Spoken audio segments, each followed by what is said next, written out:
Bike alarm, remote switch, attachments for the remote switch, attachments for the bike alarm. You can change whatever code you want.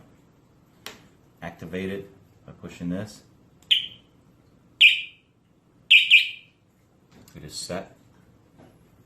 So if you move, the bike gets stolen or walks away, alarm goes off, and it'll go off for 15 seconds.